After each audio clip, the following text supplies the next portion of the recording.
बिस्मिल्लाहिर्रहमानिर्रहीम। अस्सलाम वालेकुम। नाज़रीन करम, आज सुबह पहले ही खबर सामने आई थी कि तहरीक लब्बैक पाकिस्तान बहावलपुर के अमीर सैयद अहमद शाह बुखारी साहब के घर को सील कर दिया गया है। तो अब इसी हवाले से एक वीडियो सामने आई है और तहरीक लब्बैक के ज़राए ये दावा कर रहे हैं कि शाह साहब के घर को पंजाब पुलिस ने गिरा दिया है। तो नाज़रीन कराम, सवाल ये है कि पंजाब हुकूमत और पंजाब पुलिस इस हद तक आगे क्यों चली गई है। तहरीक लब्बैक पाकिस्तान तो सिर्फ फ़लस्तीन के साथ इज़हार यकजहती करने के लिए एक पुरअमन प्रोटेस्ट करने जा रही थी, तो तहरीक लब्बैक के कारकुनों और रहनुमाओं पर ताकत का इस्तेमाल क्यों किया गया है।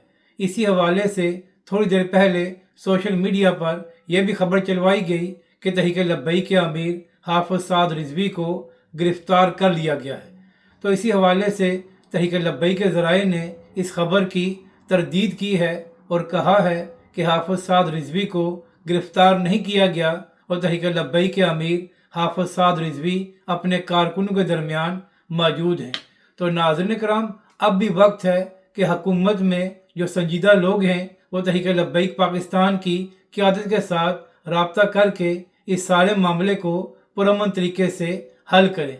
नाज़रीन कराम, तहरीक लब्बैक पाकिस्तान ना ही हुकूमत और ना ही किसी इदारे के ख़िलाफ़ प्रोटेस्ट करने जा रही थी।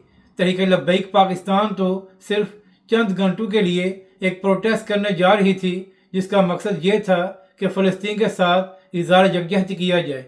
तो क्या वजह है कि पंजाब हुकूमत और पंजाब पुलिस ने इस सारे मामले को मिसहैंडल किया है और मामलात यहाँ तक पहुँच गए कि कल रात तहरीक लब्बैक के सरबरा हाफिज साद रिजवी के घर की खवातीन को भी गिरफ्तार कर लिया गया।